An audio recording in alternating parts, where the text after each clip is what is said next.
व्यवस्था नहीं। सरकार को इस कार्य के लिए, इस कृत्य के लिए और इस अन्याय के लिए, अत्याचार के लिए सरकार को बहुत बड़ी कीमत चुकाना पड़ेगा। तो अवधेश प्रसाद ने झारखंड की जेएमएम कांग्रेस सरकार पर तीखा हमला बोलते हुए छात्रों पर लाठीचार्ज को तानाशाही बताया। उनका कहना है कि छात्र शांतिपूर्ण तरीके से अपनी मांगे रख रहे थे और ऐसे में सरकार को उनकी बात सुननी चाहिए थी, ना कि पुलिस बल का इस्तेमाल करना चाहिए था। उन्होंने सरकार के रवैये को अड़ियल बताते हुए कहा कि लोकतंत्र में इस तरह की कार्रवाई की कोई जगह नहीं है। साथ ही उन्होंने चेतावनी दी कि इस कथित अन्याय की सरकार को भारी कीमत चुकानी पड़ेगी। यहीं से यूपी की सियासत का कनेक्शन निकलता है। अवधेश प्रसाद समाजवादी पार्टी के सांसद है और यूपी की राजनीति में सपा का कांग्रेस के साथ रिश्ता कई मौकों पर चर्चा में रहा है। दोनों पार्टियां विपक्षी राजनीति में साथ दिखाई देती हैं, लेकिन कई मुद्दों पर नेताओं के बयान अलग अलग भी सामने आते रहे हैं। अब झारखंड में कांग्रेस के सहयोगी दल की सरकार के खिलाफ सपा सांसद का इतना तीखा बयान राजनीतिक तौर पर अहम माना जा रहा है। सवाल उठ रहा है कि क्या विपक्षी एकजुटता के दावों के बीच जमीन पर सहयोगी दलों के बीच मतभेद बढ़ रहे हैं। और अवधेश प्रसाद ने सिर्फ झारखंड सरकार पर ही निशाना नहीं साधा, बल्कि संसद के कामकाज को लेकर भी केंद्र सरकार को घेरा है। उन्होंने कहा कि संसद लोकतंत्र का सबसे बड़ा मंच है, जहां किसान, छात्र, व्यापारी और आम जनता से जुड़े मुद्दों पर चर्चा होनी चाहिए। उनके मुताबिक विपक्ष सदन चलाने की कोशिश कर रहा है, लेकिन सरकार संसद को सुचारू रूप से चलने नहीं दे रही। यानी उनका हमला एक तरफ झारखंड सरकार पर था तो दूसरी तरफ केंद्र की बीजेपी सरकार पर भी। लेकिन इस पूरे मामले में सबसे ज्यादा चर्चा उस राजनीतिक विरोधाभास की है जिसमें विपक्षी दल एक तरफ केंद्र की बीजेपी सरकार के खिलाफ एकजुटता दिखाते हैं, वहीं दूसरी तरफ उन्हीं के सहयोगी दलों की राज्य सरकारों पर सवाल उठाने लगते हैं।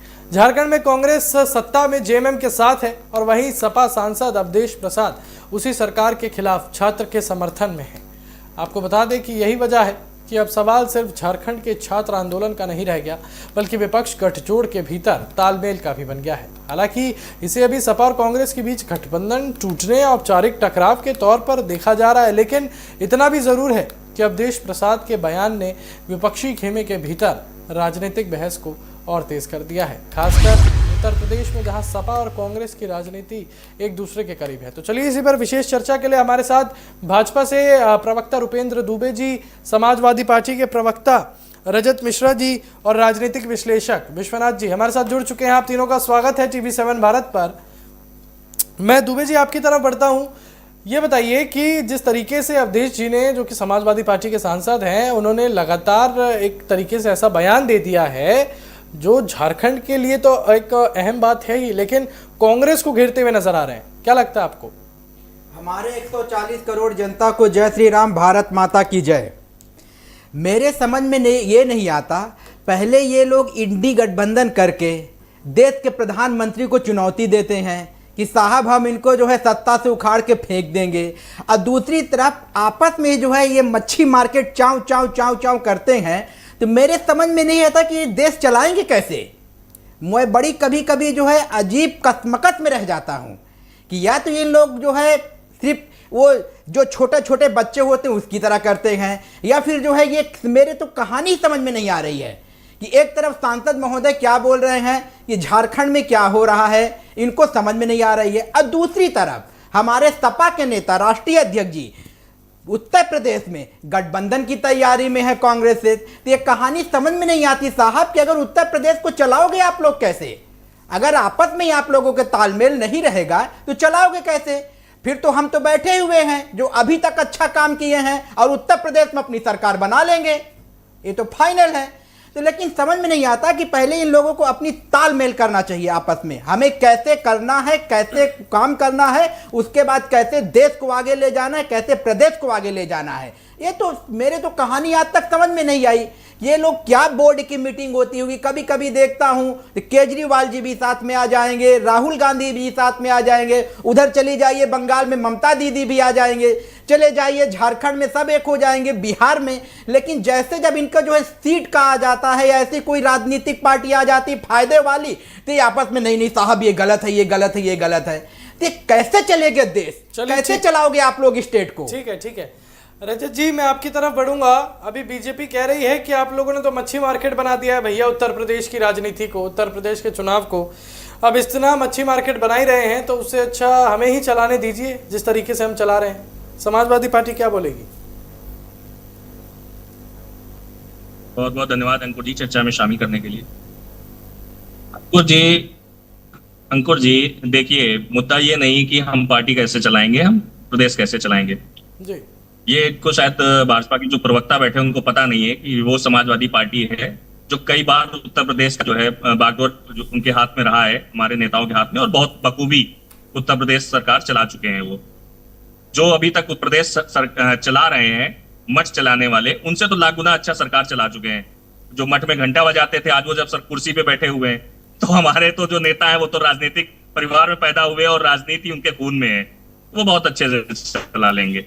देखें तरीके से इनके इंजन टकरा रहे हैं, ऊपर वाले नीचे वाले को कुचलने में लगे हुए हैं, नीचे वाले ऊपर वालों की सुन नहीं रहे हैं। एक जो मुख्यमंत्री हैं मठाधीश मठ के, उनके ऊपर दो दो उप बैठाल गए उनकी रखवाली के लिए। तो ये भारतीय जनता पार्टी का चाल चरित्र चेहरा है, उससे हमको कतई जो है उनसे हमें बिल्कुल सरोकार नहीं, ना हमें उनसे सीखने की जरूरत है समाजवादी पार्टी को। दूसरी तरफ अब देखिए छात्रों की जो बात आती है, ये दोगले लोग हैं। इनका जब जंतर मंतर पे छात्र वहां पे प्रदर्शन कर रहे थे तो वो छात्र आतंकवादी थे, वो छात्र जो जेनजी अपनी आवाज उठा रहा था, वो छात्र बदमाश थे, वो छात्र अराजक थे। उन छात्रों के ऊपर इन्होंने लाठी डंडे सब कुछ चलवाया केंद्र की सरकार ने। उनको 15 साल की जो है दबाव बना करके उनसे माफी मंगवाने का काम किया इन निकम्मों ने। और आज जब झारखंड में जो है वहां पे छात्र मांग कर रहे हैं तो ये उनके हितकारी बन रहे हैं, वे उनके हितैषी बनने का दिखावा कर रहे हैं। हितैषी है नहीं ये किसी के, ये अपने घर परिवार के नहीं हुए ये लोग, तो ये छात्रों के और जनता के क्या होंगे। वहां पे छात्र आंदोलन कर रहे हैं, बिल्कुल सही है, तो वहां पे भी छात्र परेशान होंगे, किसी पेपर को लेकर के है, वो छात्र अपनी बात रख रहे हैं। हम लोगों का उसमें बिल्कुल भी कोई टकराव की स्थिति नहीं है। हम लोग जिनजी छात्रों के साथ में हैं, चाहे वो यहाँ हो चाहे वहां हो, हम लोग उनकी आवाज के साथ खड़े हुए हैं। और बात आती है कि अब उन छात्रों के बीच में कौन है। ये जो फर्जी राष्ट्रवादी लोग, फर्जी रामवादी लोग, इन्होंने जंतर मंतर में सादी वर्दी में पुलिस वालों के बीच में अपने लोग डाल करके, जो रजिस्टर्ड गुंडे थे भारतीय जनता पार्टी के, उनको वहां पे सादी वर्दी में भेज करके छात्रों को पिटवाया। और झारखंड में छात्रों के बीच में बंगाल से गाड़ियां भर भर के आ रही हैं। ये मीडिया चैनलों के माध्यम से हम लोग देख रहे हैं, हम लोग नहीं पहचान कर पाए, लेकिन बंगाल से इनके रजिस्टर्ड गुंडे भारतीय जनता पार्टी के गाड़ियां भेजे जा रहे हैं। अच्छा, और उन छात्रों के बीच में मिलकर के वहां पे अराजकता कर रहे हैं। रजत जी, अभी मेरे पिछले वहां पे माहौल खराब करने की कोशिश कर रहे हैं भारतीय जनता पार्टी के गुंडे। ठीक है इनकी पहचान जंतर मंतर में भी हुई इन रजिस्टर्ड गुंडों की, नहीं ठीक है, और इन रजिस्टर्ड गुंडों की पहचान झारखंड में भी हुई है। अभी मेरे पिछली इनको सबक सिखाने का काम समाजवादी डिबेट में ही नहीं, मेरा जो डिबेट का मुद्दा था वो तो शायद आपने अभी इसको ध्वस्त करने की कोशिश में हो, क्योंकि पिछले डिबेट में कांग्रेस के प्रवक्ता ने भी यही कहा कि झारखंड के प्रदर्शन में जो है बंगाल से और बिहार से गुंडे बुलाए जा रहे हैं। उनसे सबूत मांगा गया तो उन्होंने तो मौन धारण कर लिया। तो क्या नहीं गए अंकुर जी? आपके पास सबूत है? हमारे पास तो 3 वीडियो है आपके मीडिया चैनलों के माध्यम से ही मैं दिखा सकता हूँ।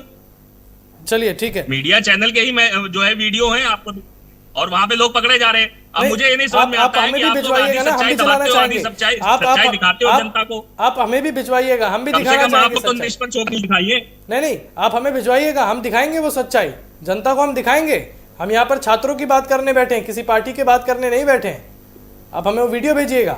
चलिए बहरहाल मैं विश्वनाथ जी की तरफ बढ़ूंगा। विश्वनाथ जी, ये बताइए कि चाहे दिल्ली की बात हो रही है, चाहे झारखंड की बात हो रही है, पूरा विपक्षी दल एक सुर में यही बोल रहा है कि आपने बंगाल से जो है गुंडे बुलाए, आपने बिहार से गुंडे बुलाए। धन्यवाद अंकुर जी। गुंडे जो आते हैं, वीडियो उठाकर देखिए, वो गुंडे बावर्दी दुरुस्त होकर नहीं आते हैं। पुलिसिंग जो है राज्य सरकार का विषय होता है, बीच में कोई 2-4 एलिमेंट हो विषय अलग है, लेकिन पुलिस जो है वो अलग नजर आती है। राज्य में किसी पुलिस की उपस्थिति में किसी और राज्य से गुंडे बावर्दी दुरुस्त होकर के वही वर्दी पहन करके और बाकायदा पूरा गैजेट सब कुछ ले करके और किसी पर आक्रमण करेंगे और पुलिस खड़ी, वहां की लोकल पुलिस खड़ी होकर देखेगी। ये बड़ा हास्यास्पद है। मुझे लगता है इस तरीके का आरोप नहीं लगाना चाहिए। ये बात ठीक है, आप कुछ कह दीजिए, जैसे वहां के मंत्री ने कहा, नहीं साहब हमने तो कुछ कहा ही नहीं, उल्टा हमारी पुलिस वहां मार खाती रही। अभी जो नया ये वर्जन है यहाँ पर जो आया है, अभी मैं सुन रहा था, वहां के एक मंत्री थे, नाम भूल रहा हूं मैं, कोई मुस्लिम मिनिस्टर थे, उनका वर्जन था, उन्होंने कहा साहब हमारी तो पुलिस मार खाती रही और बहुत उन्होंने सिर झुका के कितनी मार पड़ी उनको बच्चों से और उन्होंने कुछ नहीं कहा जी। स्वास्थ्य मंत्री हैं वहां के झारखंड के, उन्होंने पीसी की थी, उनकी पीसी बड़ी लंबी पीसी थी और बड़े विस्तार से उन्होंने बताया कि नहीं साहब हमारी पुलिस तो लगातार सिर झुका के मार खाती रही और बच्चे मारते रहे, लेकिन फिर भी हमने कहा नहीं ये तो हमारे ही बच्चे हैं, हम इनके साथ कुछ नहीं करेंगे और हमने कुछ नहीं किया, हमने उनको एक हाथ भी नहीं, कहीं एक डंडा भी नहीं मारा है। विषय यह है, देखिए झारखंड विषय जो है विपक्षी खेमे में हलचल मचा रहा है। क्यों मचा रहा है? क्योंकि लाठीचार्ज को लेकर के सारी सियासत शुरुआत हुई थी। याद करिए कि भाई बीजेपी पे आरोप लगा था कि बीजेपी ने मारा पीटा और बच्चों को ऐसा किया। अब वो सारी सियासत की, तो वो लाठीचार्ज वाली सियासत, अब यहाँ पर समस्या ये है कि देखिए सोरेन सरकार बिल्कुल नहीं चाहती है, सोरेन सरकार चाहती है, देखिए समस्या गंभीर है, ये नौकरी बेचने जैसा विषय। तो अब क्योंकि जब से झारखंड बना है, सच बात ये है कि ये जो गैंग था वो कभी कम कभी ज्यादा वो पूरी व्यवस्था में नीचे तक परकोलेट कर चुका है और इस समय बाकायदा व्यवस्थित तरीके से नौकरी बेची जा रही थी। अब वो जो लोग जिनका एज खत्म हो रही है नौकरी के लिए, उनको इस चीज का बहुत कष्ट था, तो दिल्ली का एग्जाम्पल लेकर उन्होंने ये तय किया कि नहीं हम यहाँ पर बैठेंगे और एक सब्सटेंशिव एक रिजल्ट लेकर यहाँ से उठेंगे। अब ये समस्या बड़ी हो गई। अब समाजवादी पार्टी के लिए बात ठीक है, मुश्किल है क्योंकि 27 में चुनाव है, 6 महीने बचे नहीं है। अगर वो नई जनरेशन के साथ खड़े हुए नहीं दिखते हैं तो उत्तर प्रदेश में चुनाव में बड़ी दिक्कत होगी। भाई उनका सस्टेनेंस की का सवाल है। उत्तर प्रदेश में भाई सारा चुनाव है, सारा उनकी उत्तर प्रदेश के अलावा और कहीं उनका एग्जिस्टेंस नहीं है। अगर व्यवस्था होती है तो सरकार बन जाए, ये यही चाहते हैं। चलिए ठीक है विश्वनाथ जी, अगर अवधेश जी ने झारखंड सरकार को ठीक मैं रजत जी आपके पास बढ़ूंगा। आप लगातार बीजेपी को ये कह रहे हैं कि बीजेपी दोहरी राजनीति कर रही है, लेकिन झारखंड के स्वास्थ्य मंत्री डॉक्टर इरफान अंसारी वो आकर मीडिया के सामने बोल रहे हैं कि भैया हमारी पुलिस तो पीटी गई है, हमारी पुलिस पीटी है, जबकि हमारी पुलिस की तरफ से एक भी लाठीचार्ज नहीं हुआ। बोलिए तो आप, मैं तस्वीरें चलवा सकता हूं अभी कि पुलिस ने लाठीचार्ज किया है कि नहीं झारखंड की। आप इस पर क्यों कुछ नहीं बोल रहे? जी नहीं देखिए, मैं किसी का बचाव यहाँ पे नहीं कर रहा हूँ। मैं सिर्फ इतना कह रहा हूँ कि छात्र है जी है, उसे लेकर वो झारखंड में भी कर रहा है। तो अगर मैं सिर्फ भारतीय जनता पार्टी को कह रहा हूँ कि उनके द्वारा की गई कार्रवाई जब इन्होंने जो है जंतर मंतर पे करी, तो वो उसको बता रहे कि नहीं वहां पे अराजक तत्व थे, वहां पे लड़के बच्चों के बीच में आतंकवादी थे, वो पाकिस्तान से कनेक्शन निकालने लगे। और जब वो बात झारखंड में आ रही है तो वो अब जो है वो पुलिस के ऊपर दोष मर रहे हैं। तो ये जो दोगली राजनीति, अरे चुप हो जाइए दुबे जी, बीच में नहीं बोलिएगा। तो ये जो दोहरी राजनीति जो कर रही है भारतीय जनता पार्टी, मेरी सिर्फ उसके खिलाफ आवाज है कि भाजपा दोहरी राजनीति न करे। अगर जनजी जो है वहां पे गलत था तो उनकी नजर में तो वहां भी जनजी गलत होना चाहिए ना। तो पुलिस की कार्रवाई वहां भी सही, तो पुलिस की कार्रवाई यहाँ पे भी सही होनी चाहिए। भारतीय जनता पार्टी क्यों राजनीति कर रही है? बाकी जो है बाकी हम लोग देख लेंगे। हमारे इंडिया आप मेरे को इस बात का जवाब दीजिए। चिंता ना करें। मैं ये जानना चाहता हूं रजत मिश्रा जी आपके द्वारा कि समाजवादी पार्टी किस पक्ष में है। अगर समाजवादी पार्टी ये कह रही है कि दिल्ली में जो छात्रों पर लाठीचार्ज हुआ वो गलत था, तो क्या झारखंड पर अभी तक अखिलेश यादव ने कोई ट्वीट क्यों नहीं किया? जो छात्र दिल्ली के जंतर मंतर पर वहां पर खड़े होकर प्रधानमंत्री मोदी की स्वर्गवासी मां को गाली दे रहे थे, जो अफजल हम शर्मिंदा है तेरे कातिल जिंदा है जैसे नारे लगा रहे थे, आप बताइए क्या उनके खिलाफ मुकदमे दर्ज होने चाहिए थे या नहीं होने चाहिए थे? खैर हुए तो नहीं। प्रधानमंत्री ने माफ कर दिया, मोदी जी ने माफ कर दिया, मोदी जी ने बोला हमारे बच्चे हैं। ये देखिए हिंदुस्तान में यहाँ पे कोई नहीं अफजल तेरे कातिल और प्रधानमंत्री नरेंद्र मोदी की माँ को गाली यहाँ कोई नहीं देता है। ये दोगले लोग हैं, ये बहरूपी है, ये खुद ही अपना षड्यंत्र रचते हैं। ये अपने घर वालों को नहीं प्रधानमंत्री ने दुबे जी ये कह रहे हैं ये कह रहे हैं कि बीजेपी ने खुद वहां पर जो है बच्चे भेज दिए जो प्रधानमंत्री मोदी की मां के खिलाफ बोलेंगे। इस प्रधानमंत्री की बात कर रहे हैं। आपको मैं सपा के प्रवक्ता से बोलना चाहता हूं साहब, मिश्रा जी आप मेरी बात सुनिए। आप ये बताइए झारखंड में ये बताइए मिश्रा जी किस लड़के ने गाली दिया, हेमंत सोरेन जी को किस लड़के ने मां बहन किया? आप ये बताइए ना, किसी लड़के ने किया, किसी स्टूडेंट ने किया वहां पे? दोगले लोग हैं, इनका जाना है ये सिर्फ इस अरे बात से दोगले लोग परेशान तो है आप लोग मिश्रा जी हैं, जो आपके राम गोपाल यादव राम जी की मंदिर के बारे में क्या बोल रहे थे, कहते हजारों गोलियां चलवा दूंगा। आपको मैं वीडियो दिखा सकता हूं प्रूफ के साथ। अगर आपको वीडियो चाहिए तो अभी यूट्यूब में पढ़िए, मैं खोलता हूं और इनके कैमरामैन से बोलूंगा कि इसको व्यू करें और क्लियर दिखा दूंगा कि एक रत्ती भी जो है मुलायम सिंह को शर्मिंदा नहीं है। आप आज जो है दोगले लोग तो आप लोग हैं। दुबे जी केदारेश्वर मंदिर बनवा रही है समाजवादी पार्टी, क्या बात कर रहे हैं? हिंदू विरोधी थोड़ी है ये। हिंदू विरोधी नहीं है, लेकिन वो क्या था जब राम गोपाल जी ने बोला था कि साहब हमें 1% भी जो है दिक्कत नहीं है कि अगर वहां पे गोलियां चली हुई तो राम मंदिर में। एक मिनट अभी मैं दुबे जी को, आप रजत जी गलत साबित कर दीजिए, बता दीजिए केदारेश्वर मंदिर कितने दिन में बनकर तैयार हो जाएगा, बताइए। नहीं रजत जी आप बताइए, दुबे जी को अभी चुप कराइए, आप बताइए केदारेश्वर मंदिर कितने दिन में बन जाएगा, बताइए, चुप कराइए इनको। कितने दिन में बन जाएगा? हाँ अरे केदारेश्वर मंदिर में दर्शन करने लोग जा रहे हैं भैया, उसी निर्माण की स्थिति को आप बोल देंगे कि वो बन चुका है, उसी निर्माण की स्थिति को आप बोल देंगे बन चुका है।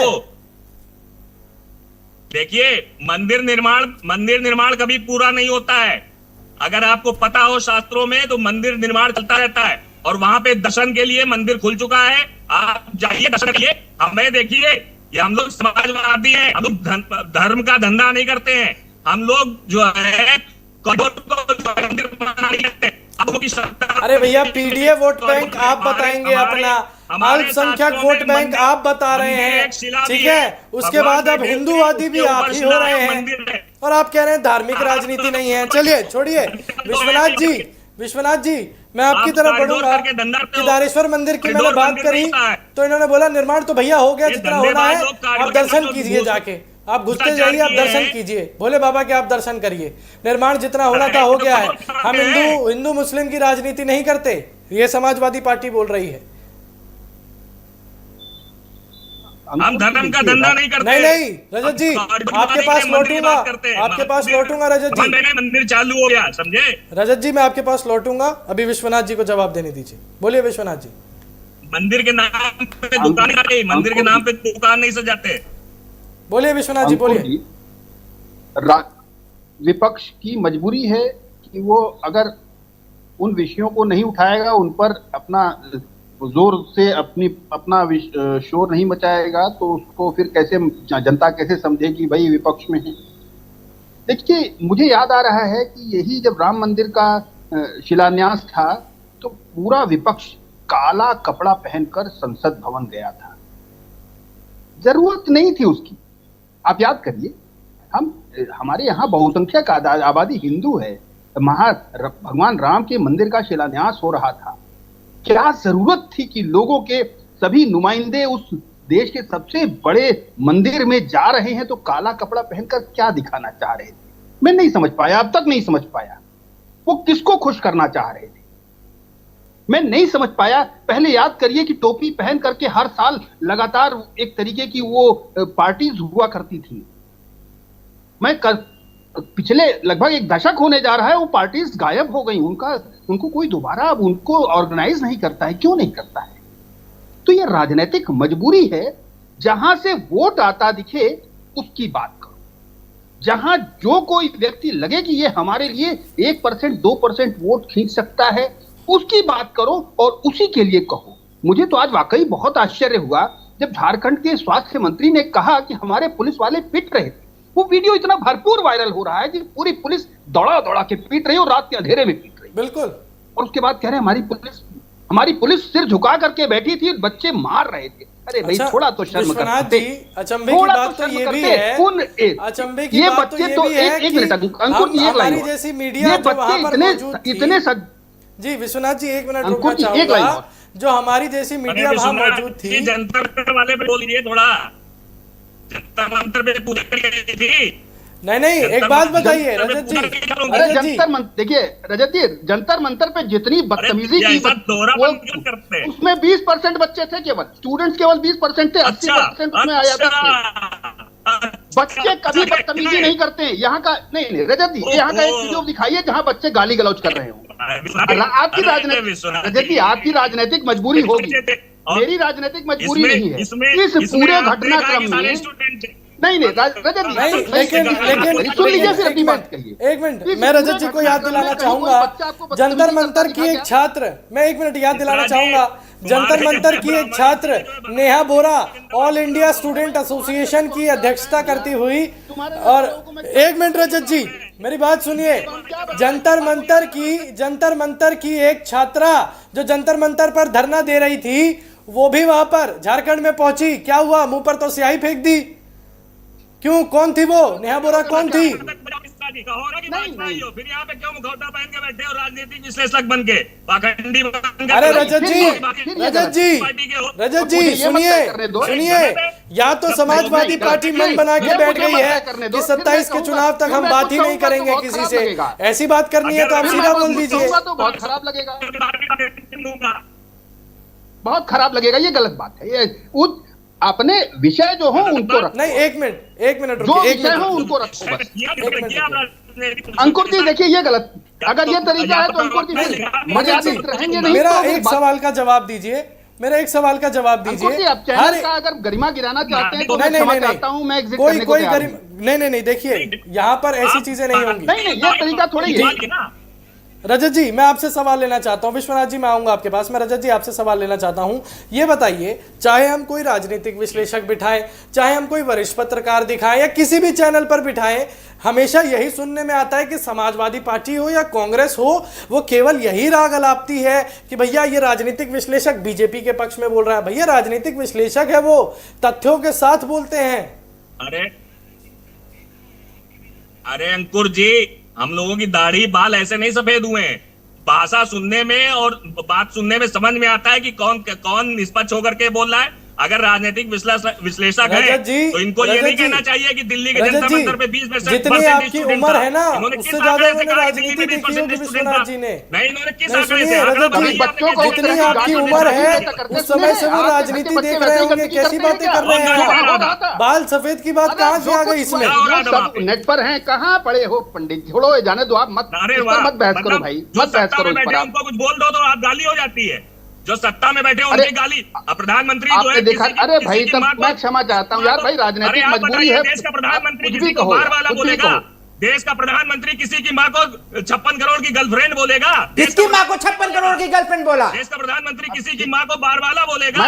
देश का प्रधानमंत्री बोला 56 करोड़ की गर्लफ्रेंड? दुबे जी का जवाब दो रजत भैया, दुबे जी का जवाब दो। रजत जी आप बताइए, किसकी माँ को 56 करोड़ की गर्लफ्रेंड बोला? बीवी के ऊपर जो है अभद्र भाषा का, आप ये बताइए किसकी माँ को 56 करोड़ का गर्लफ्रेंड बोला? आप बताइए ना। यशस्वी प्रधानमंत्री अगर कोई रहा है तो राजीव गांधी, और उनकी बीवी के ऊपर अभद्र भाषा का कभी नहीं सोनिया जी का नाम लिया है। मैं नेशनल चैनल से नाम लेता हूँ, मैं सोनिया जी बोल रहा हूँ। आप बताइए अगर उन्होंने नाम लिया है सोनिया जी का तो आप नाम बताइए। ऐसा देश का प्रधानमंत्री जो आप रजत जी बताइए, अगर सोनिया जी का नाम लिया हो तो 56 करोड़ की गर्लफ्रेंड में, आप ऐसा ब्लेम मत लगाइए। आप ये ब्लेम मत लगाइए, आप सोनिया जी का नाम लिया था उन्होंने। यूपी के चुनाव पे रह लीजिए रजत जी, एप्स्टीन फाइल्स में कहा जा रहे हैं? ऐसी बातें करते हो। अरे आप छात्रों को छात्र नहीं मानोगे, आप महिलाओं को महिला नहीं मानोगे, आप बेरोजगारी को बेरोजगार नहीं मानोगे, आप राम भक्तों को राम भक्त नहीं मानोगे। केवल तुम्हारे पास ये सब सर्टिफिकेट हो गए हैं, सारे हमारे पास सर्टिफिकेट नहीं हो गए हैं मित्रा जी। जनता सर्टिफिकेट हमें देगी, अब 2027 में देगी। आप देखिएगा, हमें जनता सर्टिफिकेट देगी।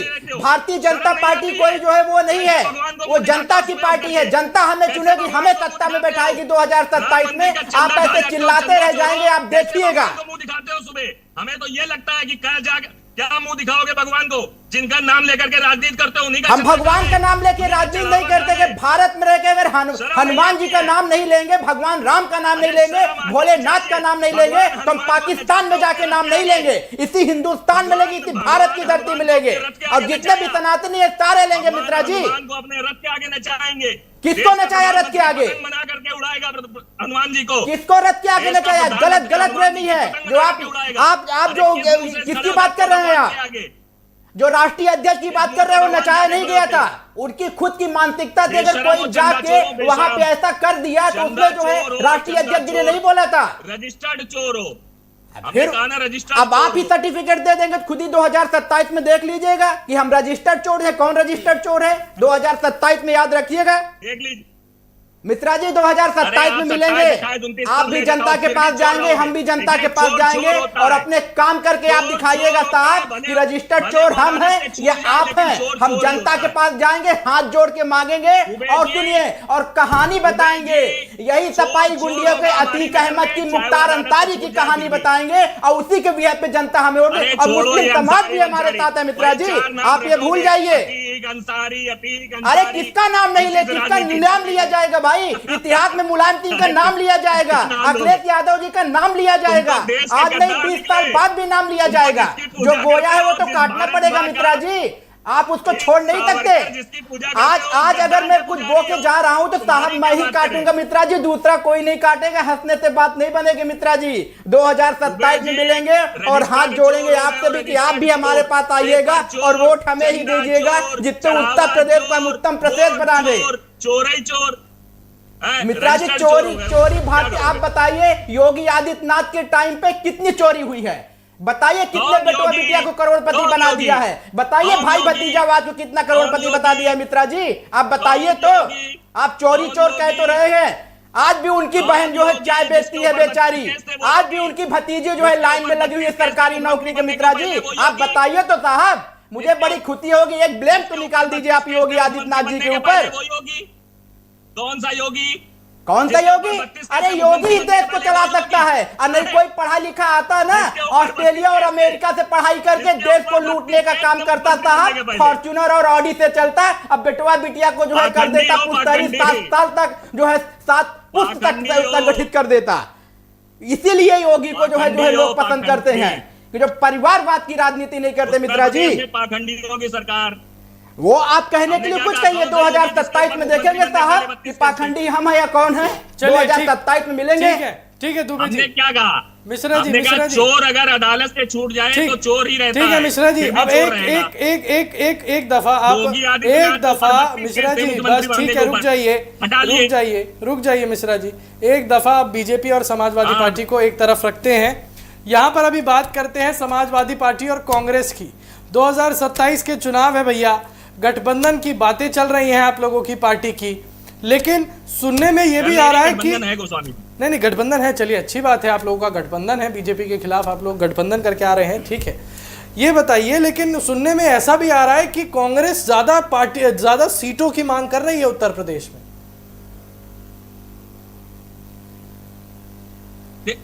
देखिए, जाता कम का से मतलब नहीं होता। पार्टी है, कांग्रेस पार्टी है, हिंदुस्तान की सबसे बड़ी पार्टी रही है और आज भी ये भारतीय जनता पार्टी जिसको जो है कांग्रेस मुक्त भारत करने की बात कर रही थी, वो कांग्रेस पार्टी आज भी खड़ी है मजबूती के साथ, पहली बात। और दूसरी बात कि समाजवादी पार्टी और कांग्रेस का गठबंधन इनको 2024 में इनका आईना दिखा चुकी भारतीय जनता पार्टी को, इसलिए ये किसी चक्कर में ना रहे। ये बहुत इनकी भारतीय जनता पार्टी की देखिए सबसे खास बात क्या है, ये अंग्रेजों के दलाल रहे हैं। इनको बांटो और राज करो से ये बहुत अच्छे से प्रेरित है। ये इनके जो नेता सावरकर, अभी उनके जो है उनके पारिवारिक नाती था उनका, उन्होंने बताया कि नहीं जी 3 बार नहीं, उन्होंने 7 बार माफीनामा लिखा था। तो ये ऐसे लोगों के पुजारी हैं, तो ये अभी भी सोच रहे हैं कि बांटो और राज कर लेंगे ये, लेकिन इनकी जो है ये मनसा पूरी नहीं होगी। हमारा गठबंधन, इंडिया गठबंधन बहुत मजबूती के साथ काम कर रहा है। उत्तर प्रदेश में हम 2027 में सरकार बनाने जा रहे हैं और जो 32 केस वाले मुख्यमंत्री बैठे हैं, जिन्होंने सबसे पहले अपने ऊपर से केस हटाए, ऐसे जो है योगी को वापस मठ जाने की जो है उनकी तैयारी पूरी हो चुकी है। तो चलिए ठीक है, जो इनके इंडियन है वो आप देख लीजिए। छोड़िए, अंग्रेजों की बात आपने कर दी। ठीक, अंग्रेजों की बात आपने कर दी। मैं विश्वनाथ जी की तरफ बढ़ूंगा। विश्वनाथ जी, अंग्रेजों की बात रजत जी ने कर दी, लेकिन एक समय भारत ने ऐसा भी देखा है, कुछ ऐसे नेता थे, कुछ ऐसी पार्टियां थी जिन्होंने भगवान राम के अस्तित्व को ही नहीं बताया था, जिन्होंने भगवान राम के अस्तित्व समझाने का जरा भी जिम्मेदारी नहीं ली थी। वो कौन सी पार्टियां हैं, उन पार्टियों को भी पता है, उन पार्टियों के प्रवक्ताओं को भी पता है। विश्वनाथ जी, मेरा सवाल ये है कि यहाँ पर उत्तर प्रदेश में कांग्रेस और समाजवादी पार्टी का गठबंधन, पूछ लीजिए किसने खुलवाया था।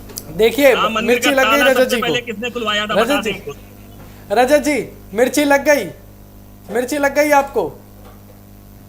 नहीं, मैं को सवाल दे रहा हूँ कि इनसे पूछिए जो दो बैठे हैं कि राम मंदिर का ताला किसने खुलवाया था, और राम राम करते हैं, उनका चंदा खा गए, तो ये पूछे बताएं उस ना। समय सरकार किसकी थी मिश्रा जी? हम जवाब देंगे, सरकार किसकी थी? लोगों ने कभी धर्म मिश्रा जी ये बताइए, सरकार किसकी थी? जिसकी सरकार होगी वही तो करेगा ना। उत्तर प्रदेश में अगर हमारी सरकार है तो राम मंदिर का जो है हम ही खुलवाएंगे ना। उस समय सरकार किसकी थी जब राम मंदिर का ताला खुलवाया था साहब? आप बताइए ना भैया सरकार किसकी थी?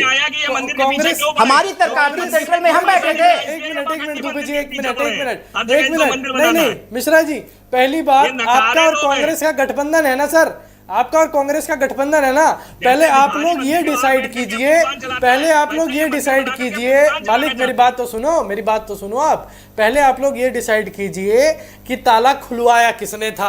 कांग्रेस बोलती है भैया ताला हमने खुलवाया, आप कह रहे हैं ताला हमने खुलवाया। मुलायम सिंह ऑन रिकॉर्ड ये दावा कर चुके हैं कि भैया हमने गोलियां चलवाई थी। अब उसको लेकर क्या बोलेगी समाजवादी पार्टी?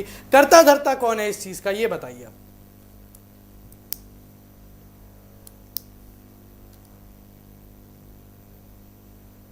क्या हुआ रजत जी, आपको मेरी आवाज नहीं पहुंची क्या?